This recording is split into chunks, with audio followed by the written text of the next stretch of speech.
And Kris McCusker from 680 News joins us now. Hello, Kris. Happy Friday. Happy Friday indeed.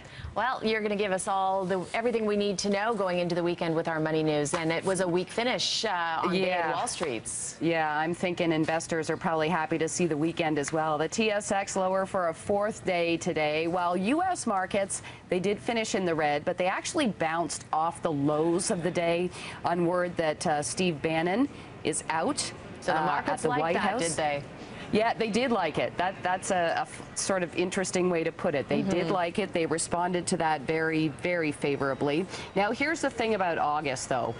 It's usually very, very slow. As one analyst put it, people might be selling the stocks, putting the money in the mattress, and heading to the beach. Because we are getting close to Labor Day and time is running out.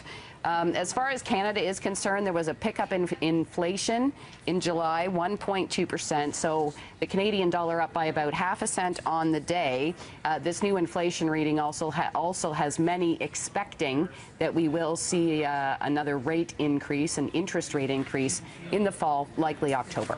How much do you think? Just small incremental changes? As far as the interest rate? Yeah, 25 basis points. Okay, sorry. Yeah. I missed that when you said that. So let's talk about an interesting phenomenon at work where a lot of people want desks where they're standing instead of sitting all day. In fact, I know one of our bosses here has a standing desk for his back. But is standing on the job bad for your health? And this is kind of funny because I'm sure you've heard there are studies that say sitting is bad. So now we have a study that says standing is also bad. Well, then what are we supposed to do? I know.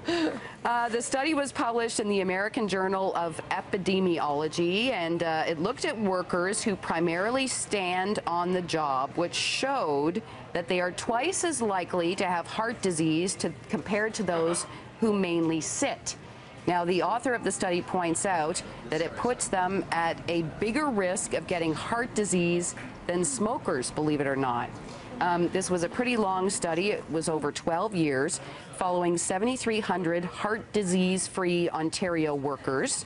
3.4% workers developed heart disease, and 2.8% of those who mostly sat at work developed heart disease. So a higher number in those who stood. The author also, points out, yes, we have studies that say standing is bad, sitting is bad, but he also wanted people to really understand that not enough attention is given to those people who are standing all day. Very interesting. Now, everyone is talking about Monday's solar eclipse, and it seems there are pros and cons on the financial side of things of people who may or may not be watching it.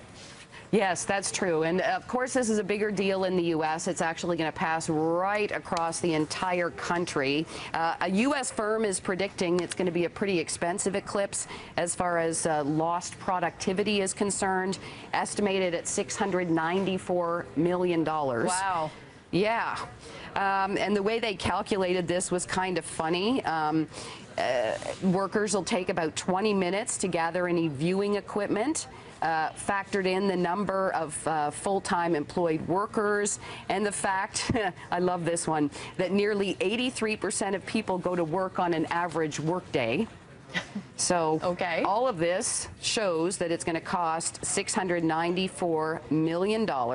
Now, it has been almost 100 years since a solar eclipse was last viewable on a path that crosses the entire U.S. So that's sort of one downside. Now, on the flip side, there is money to be made.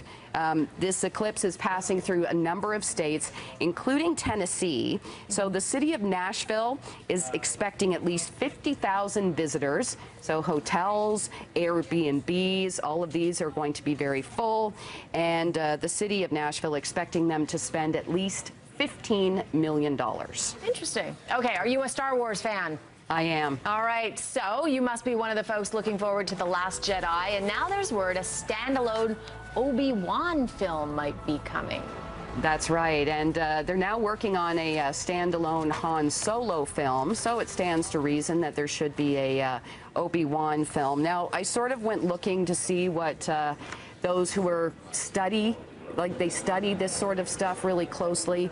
The way I understand it, comic books and books have already explored his story. There just hasn't been a movie as of yet.